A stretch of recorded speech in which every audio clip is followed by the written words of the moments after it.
Hello, and welcome to the Book Club Review. I'm Laura. I'm Kate, and this is the podcast about book clubs and the books that get people talking.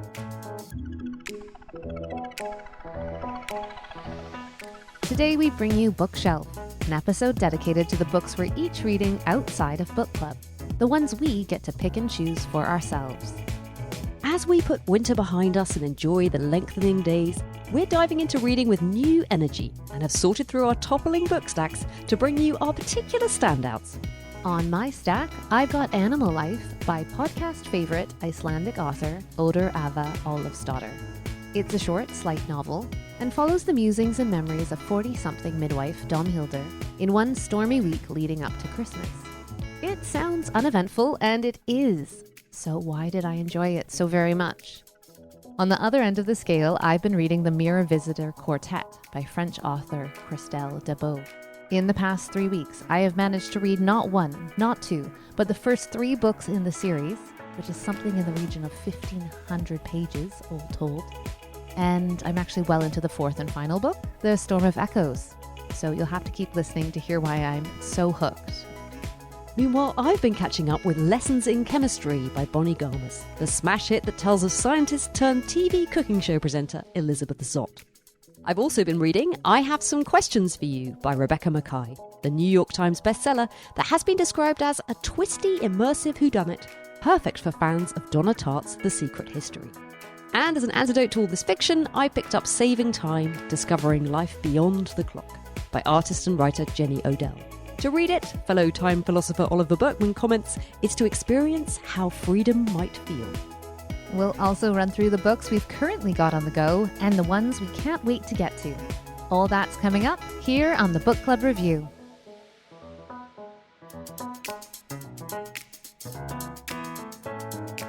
Laura, more Audur Ava Olafsdottir. Yeah, we're getting better at pronouncing her name. That's what I was going to say. By now, we should be. I don't know who designs her book covers, but they are so great. Listeners, you'll have to Google it. The latest title is Animal Life, but Olafsdottir came on our radar with the publication in English of Miss Iceland. And it was 100% the cover artwork that lured me into that book. And I think we've got the same cover artist at work here.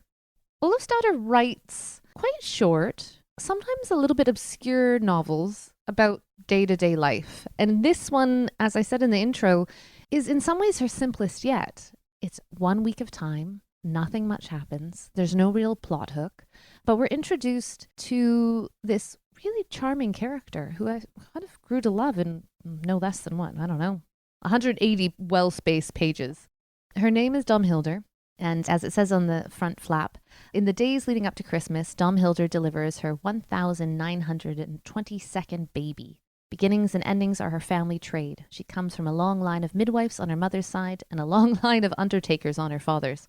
The undertakers, I feel like, are less relevant to the story, which largely centers around her great aunt and the long memoir, musing, philosophical tract that she left to Domhildur after her death, and which Domhildur had no knowledge of beforehand, but was somehow tasked with working through it and seeing if it could get published. But she can't actually make head or tail of this, and so as she's going about her day-to-day life, which I should say this huge storm headed her way, she's thinking about her great-aunt's experiences. She's thinking about the legacy of these midwives who traveled all over Iceland in all weathers to deliver children. And we're getting snippets of her own past in a way that I think some people would find super unsatisfactory. So, for example, very light touch, we know that at one point she herself was pregnant with her partner and the baby was a stillborn.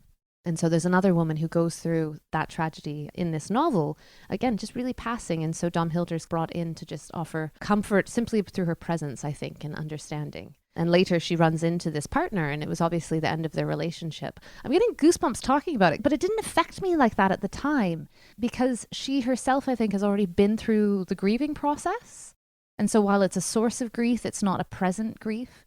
She lives alone in this bonkers old apartment that belonged to her great aunt. And there's a thread where some of her friends, well, it's a colleague who's a midwife, but who also works on search and rescue. For whatever reason, they get involved in renovating the apartment with her. Her sister's popping in and out. I should say her sister's a meteorologist. So she's very concerned and upset about the storm weather coming. And throughout the novel, there is this low-grade anxiety about climate change, which, we have when we reflect on it. So I found that in some ways a little bit challenging because it brought it front of mind. And then there's this random Australian man who was meant to be coming to Iceland for the holiday with his teenage son, but the son didn't come. And so he's renting an Airbnb upstairs. I loved this book. Now that I'm talking to you about it, it's her style. It's the way that she thinks about the world and how that comes through in her characters. And yet it's so simple too. And I think lots of people wouldn't enjoy it that much. But I personally feel like I'm on a bit of a journey with Olafsdottir now, having read everything she's written, at least that has been translated into English. So I would recommend people seek it out, though it's very different to Miss Iceland. Because she's hugely successful in her native country. I feel like it seems to me, because I still haven't actually got around to reading her, it feels like she writes these female characters that really resonate with you or hook you in. That's true. That's true, certainly with the later books. I mean, one of her first ones, Hotel Silence, which is quite a strange little novel, is actually about a middle-aged man contemplating suicide who travels to an unnamed state. I thought it was maybe a Balkan state in the aftermath of war. And instead of killing himself, he puts his handyman skills to use in this hotel, helping a young brother and sister rebuild. Whimsy's not quite fair, but I think what enchants me about this author too is just that there's something of Icelandic culture, I think. Maybe it's not culture, maybe it's just her, but there's something different that she brings to my life and a different perspective. Yeah, I definitely need to get to one of them sooner or later. Do you know about Lessons in Chemistry by Bonnie Garmus? I do, because it was recommended to us by Chrissy Ryan of Book Bar. That's right, on that Books to Watch Out For show. Right, of course. Well, so I mean, it's done incredibly well here. It was a book of the year. The Guardian, The Times, The Sunday Times, Good Housekeeping magazine, Women and Home, Stylist, in America, Oprah, Newsweek, New York Times. It's been championed by people like Indian Night, the Hay Festival. Amazon have been promoting it left, right and centre. It's on the radar. It's about as much on the radar as a book can possibly be. And everybody seems to love it, with the result that I, kind of have been running a mile from reading it in that perverse way that I do when books are that successful. There's something in me that's like, well, I'm not reading that. It's like, I don't know whether I'm worried because they're popular. I think it might be a little bit to do with my wariness about being disappointed. When you have really high expectations about something because it's been so championed.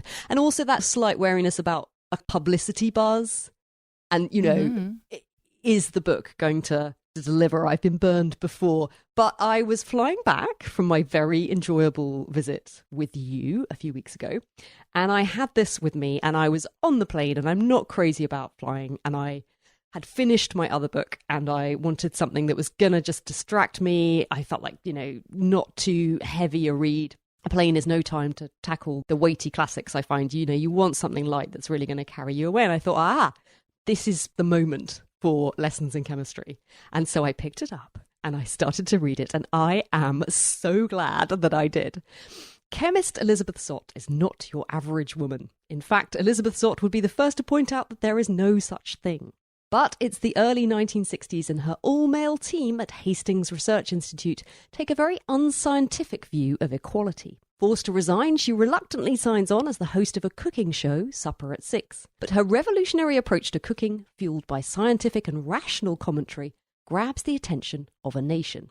Soon, a legion of overlooked housewives find themselves daring to change the status quo, one molecule at a time. That's obviously the blurb from the back. But this is the main character, Elizabeth Zott, who you absolutely root for. It's hard to say you identify with her because she's such an extraordinary person. She has one of those minds that is most at home in the field of science. It's what she loves, lives and breathes and lives for. And yet, due to the misogyny of the male-dominated scientific world at the time, there is not really a place for her. No one takes her seriously. They think that she should be organising the beakers rather than actually doing her own scientific research. And She's also a bit of a, what's the word, in the sort of jigsaw of humanity. She's a piece that doesn't quite fit. And so romantically, it feels like a relationship isn't going to be for her. And then, through the contrivances of the plot, she does meet a scientist with whom there is a spark. And this then leaves her with a young daughter. Without revealing too much, you find out quite early on in the book that he is not going to be in the picture. And so she's a single mother. She wants to be working as a chemist, but instead she is forced out by the scandal of her having a child out of wedlock. And then, again, through contrivances of the plot, she ends up presenting this cooking show. And I would say, I mean, the writing is, I was just thinking, it's so readable and the characters leap off the page. But at the same time, the writing is just perfectly fine. It's not a book where you're going to be marveling at the beauty and originality of the sentences. It just does what it needs to do, which is to propel the story along. And I also found the kind of obviousness sometimes of the feminism slightly over the top in a way that I just, as I was reading, I was thinking, Rick, this is so, come on, do we still need to be saying this? Do we still need to be reading about this? But you know what? At the same time, I thought I was interested in the degree to which it really resonated with me, as I think it would resonate with any woman who is struggling to balance career and a home life and maybe family life and all the obligations that just seem to go with life in general, but then the extra complications that seem to come along with being female. And I just think there's never a time when that isn't going to resonate or grab your attention. And this book is all about that. It is so enjoyable. And yes, the plot is a bit contrived. Yes, the characters are a bit thin. I didn't really ever buy the child who's that kind of, I always think it's quite tricky for authors to pull off a kind of super, super, super bright child. You know, like the idea that this 5-year-old is reading the works of Dickens, you know, maybe because it's just so anomalous, but it's tricky. Do you remember the child in that Richard Powers book we read, Bewilderment? Yes, I that do. You and Phil couldn't bear. Yeah. Again, it's tricky. It's tricky to pull off, and very fine writers struggle with it. But what I would say is, do you know what? It does not matter. This book rollicks along. It is hugely, hugely, hugely enjoyable. It's original. It's funny. It's a just great riot of a read.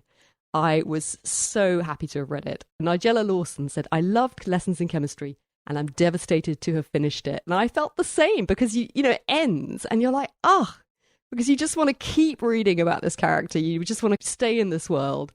It was a treat. It was a real treat. So a rare example, I think, of a buzz book actually being worth buzzing about. Yes, definitely. Do you think there's likely to be a sequel? For sure. Yeah. And they're filming it. I read that Brie Larson is going to be starring in the Netflix adaptation of it. It left me Googling rowing because Elizabeth Zott is a rower.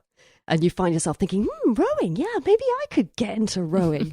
And I also felt quite interested in science, which for me, again, is very, you know, that's not really something I ever consider.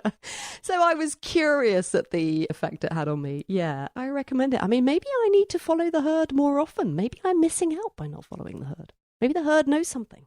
Maybe. I will try it at some point. You know what? I'm going to read it. I'm going to read it on a holiday when I find it on a bookshelf because it's going to be there Beach read. somewhere, right? It's a total beach read. And I'll be like, yes, the time is now. This is the book for me. Yeah. Beach read, plane ride. Anytime. I mean, you know, there's never a time that I say don't read it.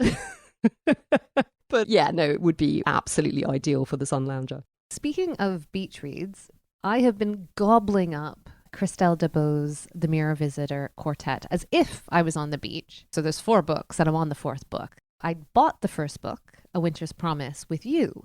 And it has a beautiful cover with this kind of hanging, well, they're called an arc in the sky, but this hanging city in the sky surrounded by clouds. Yeah, the cover is amazing. I've seen the cover. And it's also been published by Europa Editions and translated from the French. So I was like, oh, I feel like this fantasy novel is ticking a few boxes for me that can maybe justify the purchase. Also, there was a quote on it which was saying that the Mirror Visitor series sits happily alongside Harry Potter on any bookshelf. And I was like, really? Like that's bold. Okay. I have been having the best time with this book. I messaged you and Phil about it, and I did say there's some real clanging language, and there is. But you know when you get swept up in a book, you just kind of stop noticing the specific phrasing because actually you're so invested in the characters and the plot that the language falls to the wayside and you're more caught up in the world. You're just there. So what's it about? What's the premise? Our main character is called Ophelia, and she lives in one of, I think it's around 20 major arcs in a world. I want to say it's Earth because we do have evidence that it's Earth, but it's Earth after something called the rupture. And when the rupture happened, we know from these little snippets before each of the main sections of that first book, there's something about that God caused the rupture. And what resulted were these arcs, these hanging communities, but they are actually quite of large scale, these hanging, independently floating worlds dotted around the globe as we would understand it. And when we meet Ophelia, she lives on the arc called Anima. They are all descendants of Artemis. Artemis is not necessarily the Greek god as we know her. Greek god of speed, of hunting? I'm not great on my classical myths. Knowledge. I was thinking knowledge. Here she's remote, she's very erudite, and she's up on the hill looking at the stars. The gift that she has given her people, her descendants, is to animate the world around them, and they have different gifts. And so for Ophelia, her power is that if she places her hand on any inanimate object, she can read its history and its memory, and she can go back through all the feelings and emotions and thoughts of anyone who has ever touched it. She also has the gift of walking through mirrors, hence the mirror visitor in the quartet title. She's running a museum. She's having a very good time. She's very quiet and small and glasses and hair everywhere, and she just wants to be left alone. But the matriarchal society that she lives in has paired her up for marriage with a character named Thorn, and he lives in the polar arc far to the north. So the novel begins with this marriage having been arranged. She's never met Thorn. He arrives on Anima, and there's really no way for her to get out of this marriage because Artemis and the leaders who surround her have ordained it. So she goes to the polar arc and then is caught up in this very complex and intricate court drama. And there's different powers on this arc where people can be illusionists or they can attack you through their brain. You know, Kate, sometimes you tell me about fantasy novels on this podcast and I kind of start tuning out a little bit because it doesn't mean anything and it doesn't sound interesting unless you're in the world. So I'm going to stop getting into the details. But what I will say is that there was a moment in the first book where I thought, oh no, it's going to go a bit to Twilight, will they, won't they, with this potential marriage between Ophelia and Thorn. And I was like, I just can't be bothered. But she skirts around it. And actually, the relationship between them that evolves is great and much more nuanced than typical YA novels. I love a will they, won't they. That will carry me through almost anything. I know. I know that about you. I can't remember. Is it Leigh Bardugo's novels that you love so much with the will they, won't they? That's what I was thinking about. Anything with a will they, won't they, I've discovered. Yep. I'm right there. Well, there's 100% a bit of that threaded through this novel, and then just incredible world building, because as the series progresses, you move through the different arcs, and the stakes get higher and higher as Ophelia understands how this world came to be and what is at risk, actually, as it goes on. I'm having the best time. I've been reading it on my phone, the later novels, because I couldn't get a copy out from the library. They were all out. You know what it's like when you're reading something on your phone. You just kind of read it all the time. You're like making a cup of tea, flick open the app, hopping on the train, flip open the app. I'm going to miss the series when I'm finished, and I would definitely recommend it for anyone looking for immersive, fairly wholesome world building. Oh, it's one of the great delights of life, isn't it? When you find a book, a world that you really love, and then you find out that there's like 4 other books, to read, and you work your way through them. And Ophelia and Thorn are actually amazing characters, because Thorn is a total misanthrope, and that's never going to change. He's incredibly socially awkward. He's very harsh on everyone around him. Ophelia is much more warm, but she's also very insular, and she doesn't really want to connect with people. She's very shy. And so how do these two characters navigate their relationship, but also the world around them? Well, that does sound intriguing. No real correspondence between that and my next read. Except, I suppose, interestingly, the lack of any kind of romantic relationship in this one with the main female character. This is I Have Some Questions for You by Rebecca Makkai. I feel like in America, Makkai is a big name author. Her previous novel, The Great Believers, was a finalist for the Pulitzer Prize. It was named a most anticipated book of 2023 by Time, NPR, USA Today, Elle, Newsweek, Salon, Bustle, things I don't even know what they are. And I was aware of a buzz in the States about this book. And I was sort of thinking when it came out here in the UK, it would also be a similarly big book. And it's been a bit strange to me that I feel like it's not really on anyone's radar here. But what's great about that is that I've read it and I can tell you all how good it is. It is a campus novel, and our main character is called Bodie Kane. She is a successful film professor, and the thing that caught my attention, she's a podcaster. Her podcast is called Starlet Fever, and it is a serial history of women in film, more specifically the way that the industry chewed up those women and kind of spat them out. So it's got this strong feminist thread. I pulled this out to tell you, Laura. The little quote said, "It was going as well as a podcast reasonably could, occasionally hitting top slots in various download metrics. There was a bit of money in it, and sometimes, thrillingly, a celebrity would mention it in an interview." And I love that as a sort of definition for podcast success. We can only aspire, Laura, to such heights.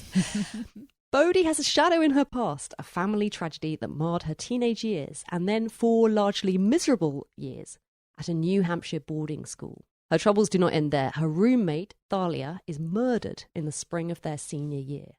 The school's athletic coach, a black man named Omar, is convicted, but there are questions around the investigation and his confession. And then what happens is the school invite her back to teach a podcasting course. She goes back there with lots of reservations about going to this place that she was both happy and unhappy at the same time. And she's thinking about the case and reflecting on all its flaws and all the little unresolved questions that have lingered with her, and going back there has brought them all back into sharp focus. In their rush to convict Omar, did the school and the police overlook other suspects? Is the real killer still out there? As she falls down the very rabbit hole she was so determined to avoid, Bodhi begins to wonder if she wasn't as much of an outsider at Granby as she thought, if perhaps back in 1995 she knew something that might have held the key to solving the case. One of the comparisons that has been made is Donna Tartt, and I think that's pretty high bar, isn't it? It's going to be hard for anything to live up to that. But you know what? This book is not far off. It's very, very good.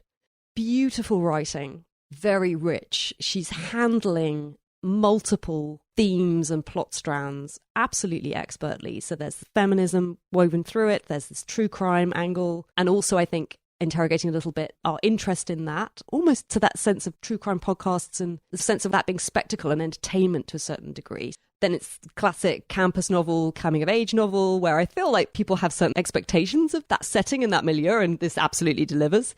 And then it's got this quite nuanced thread about institutional racism and the consequences of that. The characters are incredibly believable. The setting is very rich and vivid. It was really assured writing with a very, very strong plot hook that keeps you turning the pages. And I have to say, I absolutely devoured it. It's one of those books that really carries you away.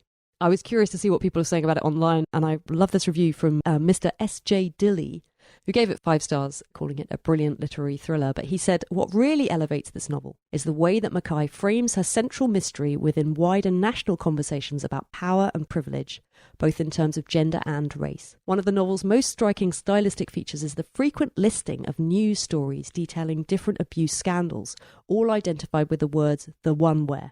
And then he gives the example. Let's say it was the one where the young actresses said yes to a pool party and didn't know. Or no, let's say it was the one where the rugby team covered up the girl's death and the school covered for the rugby team. And they go on. It's true, these little references punctuate the book. He continues, this highlights both the ubiquity and interchangeability of these stories, which are, in a sense, all the same story. But while the novel simmers with a quiet fury at the inescapability of such violence, Makkai resists easy answers. As in other post-Me Too novels such as Fleischman is in Trouble, My Dark Vanessa and Vladimir, Makkai seeks to complicate her treatment of these issues by having Bodhi consider the extent to which she may have been complicit through both her words and her silence, particularly when her husband becomes embroiled in a social media storm of his own. And I thought, yes, that's just articulated really beautifully what I was feeling, was that it was so rich and clever and nuanced. And so you sort of get everything, you get this really thumping page turner that absolutely carries you off and is a delight to sink into, but also then there's a lot of food for thought in there. And I think it really leaves you with things at the end. It fulfills, do you remember we were talking about Bridget Brophy and her thing about art, as its fundamental level, it needs to be entertainment, but the best art will entertain, but it'll also leave you with something beyond that. And I think this book absolutely delivers. So I recommend it. Seek it out. I Have Some Questions for You by Rebecca Makkai. I'm extra disappointed now that you didn't finish it before you left. Because listeners, she was taunting me. She's like, I'm going to leave this for you. It's so good. I only have a few more pages. But I bought it when I was out there. We went to Elliott Bay in Seattle. It was a signed copy. I thought, oh, that's a nice thing to have, a signed edition. It's actually signed twice. And I had planned then, because, I had plenty of books to carry back on the plane. I hadn't planned to bring this big, thick, heavy hardback. I Have Some Questions for You. And I did keep saying to Laura, oh, yeah, I'm going to pass it on. And I didn't finish it. And actually, the day before I left, I had to say, do you know what? I'm sorry. I have to take it with me. I have to know how things turn out. So, yeah, I finished it on the plane and then I turned to Elizabeth Zott. I've got one more to talk about briefly. And that is quite a different read. It's called Saving Time: Discovering a Life Beyond the Clock by Jenny Odell. She is an artist and a writer. I think her work is so interesting. My book club a long time ago did her book, How to Do Nothing, which was about the sort of fracturing of our attention spans due to the internet. And something she's consistently interested in is the intersection between the digital world and the real world. She teaches at Stanford University. She lives in or near Silicon Valley, and she's very conscious of that. I think there's some connection. Her parents were in the tech industry, or she sort of grew up in it. So she's very alive to the way that that digital world has evolved and affected society. It's such a interesting, thoughtful person to read. And in this book, she is focusing more deeply on time and the way we think about it, the way that we live within it. I just wanted to read a little bit, just to give a sense. She says, this book is not a practical means for making more time in the immediate sense, not because I don't think that's a worthwhile topic, but because my background is in art, language, and ways of seeing. What you will find here are conceptual tools for thinking about what your time has to do with the time you live in. Rather than despairing at the increasing dissonance among clocks, between the personal and the seemingly abstract, between the everyday and the apocalyptic, I want to dwell in that dissonance for a moment. I started thinking about this book before the pandemic, only to watch those years render time strange for so many people by upending its usual social and economic contours. If anything good can come out of that experience, perhaps it is an expansion upon doubt. Simply as a gap in the known, doubt can be the emergency exit that leads somewhere else. It was interesting to me. I've just started a new job and I have a commute. And suddenly I have this structure to my life. I have this job that I need to be at in an office 3 days a week. I have certain hours that I'm supposed to be there. I'm commuting there. I'm commuting home with a lot of other people who are also going to their offices.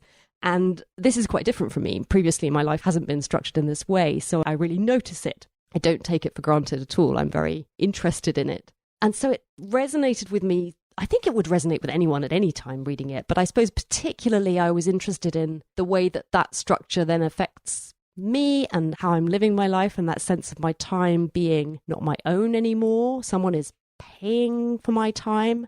It's impossible to even begin to sum up all of the ideas and things that she's exploring in this book. It is so utterly rich. I have so many pages where I've folded down a corner, and I could easily imagine reading it again, because it's not so much almost what she says. She's not summing things up or coming to conclusions about things. What she's offering is lots of different openings for reflection and throwing out ideas that I found really interesting and really shifted my thinking and opened up my thinking in a way that I loved. I think that's what I particularly enjoyed, was the sense this is not a closed book. It's not a closed conversation. It's an opening. And she's trying to find a way out of almost the corner that we're currently in. You know, we're sort of so locked into a certain mode of being, a certain way of existing, that the point that affluent Western society has come to, I suppose. And ultimately, where is it leading us? We're not happy. It's a disaster. You know, the world is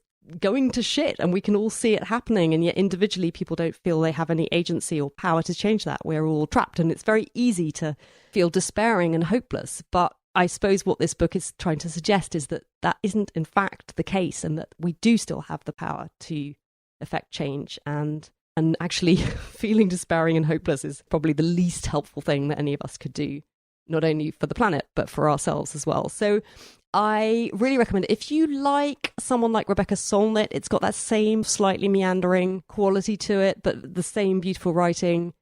And as I say, I just felt so rich and full of ideas. And I really was so happy to have read it. I didn't mean to read it. That's the other thing. I hadn't intended to sit down and read a non-fiction book about philosophical musings on time. I read the first chapter, as is my wont these days, and I just found I didn't want to stop reading. I felt it was almost something I needed to read. Can I make a confession? Yeah, we don't usually do a true confessions element of Bookshelf. Perhaps we need to start weaving it in. What's the confession? Well, there's something about Jenny Odell that really annoys me. Oh, well, it's interesting because How to Do Nothing, when my book club did it, was quite divisive. Yes. I do remember that. Interesting. Because I only dipped into How to Do Nothing. I was supposed to read it. We were supposed to discuss it on the pod, but somehow I managed to avoid that. Because I read the first few chapters, or indeed I might have listened to them, and I found the tone irritating. I found the thinking a bit plebeian. I was just like, well, yeah. And also I just really resented the book in the end because I was like, this is a book about doing nothing and you're taking up my time to talk about this. This is the opposite of the premise. So it's really unfair. I don't know Jenny Odell. I haven't, I'm sure she's probably done a TED Talk and this book might be brilliant. I'm not from How to Do Nothing. I was kind of thinking, we're just not simpatico. And you know me. Even when you're saying I'm being paid for my time, I was like, you're not being paid for your time, Kate. You're being paid for your skills and your craft and your output.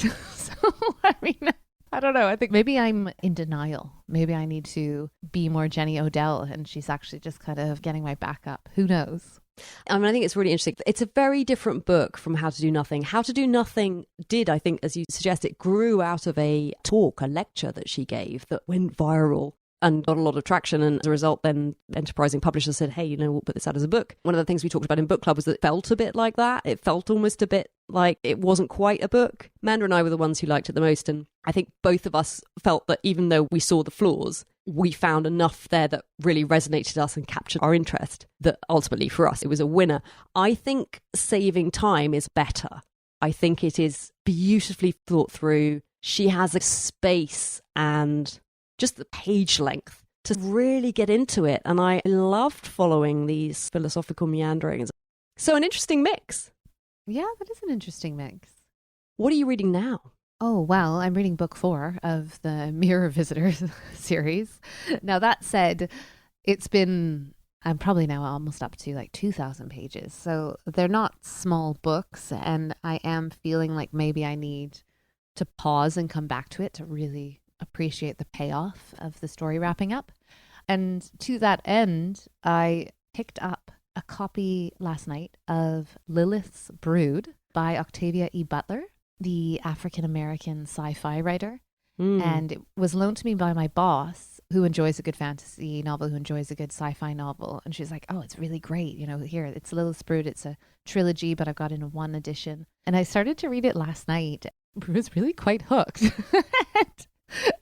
Before I was talking about magical powers, now I'm going to be talking about aliens with covered in little tentacles that are kind of their sensor receptors. And it's all about the uncanniness of this and their interaction with a young American woman who's woken up after 250 years of quiet. I don't know. What I'm actually thinking, Kate, is maybe I just need to come back to the real world. So do you have any recommendations that would bring me back there? What are you reading? I am reading a book that's been such a surprise, and I ended up reading it because I was off on my commute having my happy time, and I looked in my bag and I didn't have a book. I'd forgotten to bring a book that day, and so I also took out my phone and was like, oh, what have I got in my Kindle? And on my Kindle I had a copy of Super Infinite, The Transformations of John Donne by Catherine Rundell, which has been a Sunday Times bestseller, a very successful book here. But my strong memory of John Donne was of having done his poetry for GCSE English, and just this sort of stultifying boredom of these sort of hot classrooms and the flea, first it sucked thee and then it sucked me, and just sort of giggling about it with my friends. And yeah, sufficient to say that John Donne didn't particularly land with me then. But you know what? Reading this book, you can see why. What do you know as a 16-year-old of life? Like, what are you bringing to the John Donne experience? You've got nothing, except what your teacher is teaching you. And I suppose there are some teachers who have the gift of being able to convey that to young minds, but I think in this case mine was not one of those. So I parked him in this category of old English poetry that I wasn't remotely interested in. But I was interested in Catherine Rundell, and I know this book has been sort of very highly regarded. So I idly started reading it, and can I just tell you, this book is absolutely electric. It is unbelievably good. I mean, I'm just going to have to leave it there and talk about it properly next time we do a bookshelf. But it has been such a revelation, such a delight. It's so pleasing. It fizzes with energy and ideas. And the thing is, even now, I think I would maintain I'm not super engaged with the poetry. You know, when she's quoting things and saying, isn't this incredible? I'm like, is it? But what I love and am engaged with is her interpretation of it and the way that she's filling in the details of his life for me and bringing back this person who was such a fascinating individual. So that has been a total surprise and a delight. I'm also reading, Phil recommended Miss Pettigrew Lives for a Day by Winifred Watson on our last show, and I'd never read it. And I happened to be in a bookshop and it was right there. And I thought, I always like a Phil reco.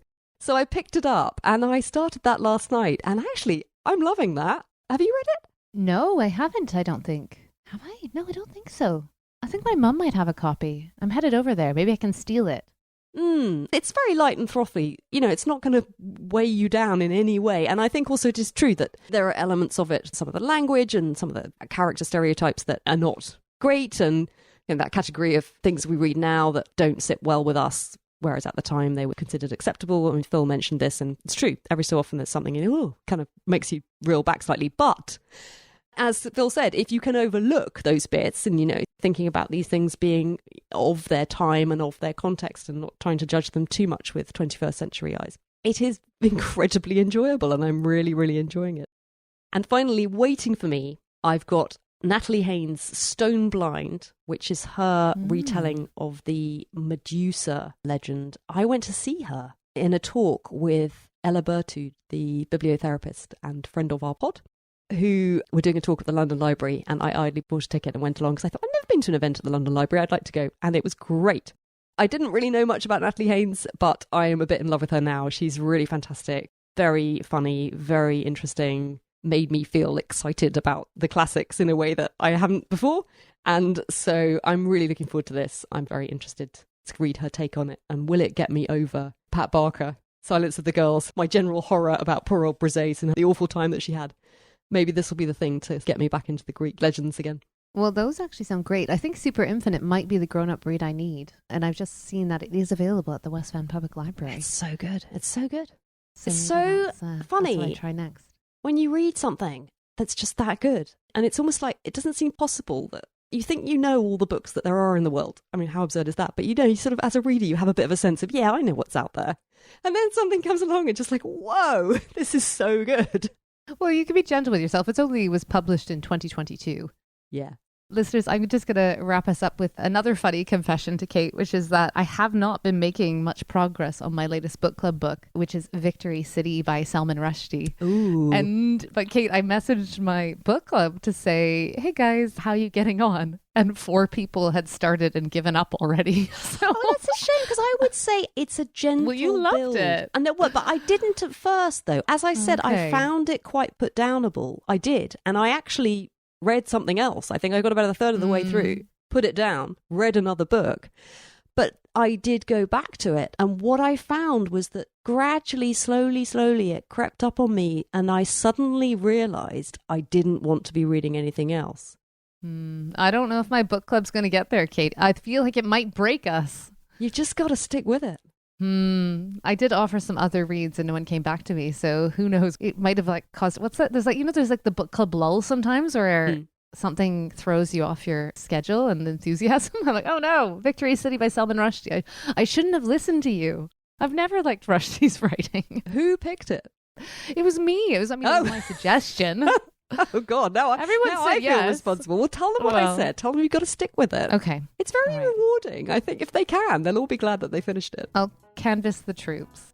Thanks, listeners, for sticking with us. So many good books on this episode. Hopefully, you're all feeling really inspired. Do get in touch with us if you are reading anything really good. We love to hear from you. That's nearly it for this episode. Books mentioned were Animal Life by Audur Ava Olafsdottir, Lessons in Chemistry by Bonnie Garmus, The Mirror Visitor Quartet by Christelle Dabos, I Have Some Questions for You by Rebecca Makkai, and Saving Time by Jenny Odell. In the current and upcoming stack, we also mentioned Super Infinite by Catherine Rundell, Miss Pettigrew Lives for a Day by Winifred Watson, Stone Blind by Natalie Haynes, and Victory City by Salman Rushdie. This episode of the Book Club Review was edited and produced by me, Kate Slotover. Whenever you listen to this episode, if you have thoughts on it, we would love to hear them. Comment anytime on the episode page on our website, thebookclubreview.co.uk, where you'll also find full show notes, book recommendations, and a transcript. Comments there go straight to our inboxes, so do drop us a line. We always love to hear from you. You can also sign up for our bi-weekly-ish newsletter for extra reviews and recommendations, and find out about our Patreon stream and how you can support us there. If you'd like to see what we're up to between episodes, follow us on Instagram at Book Club Review Podcast, on Twitter at Book Club RVW Pod, or get in touch at thebookclubreview@gmail.com. And if you enjoy our shows, one other way to support us is to tell your bookish friends and help us find new listeners. If you'd like to see what we're up to between episodes, follow us on Instagram at Book Club Review Podcast, where we've recently started a new Book of the Day feature. You can also get in touch at thebookclubreview@gmail.com. And if you enjoy our shows, one other way to support us, as ever, is to tell your bookish friends and help us find new listeners. But for now, thanks for listening and happy book clubbing.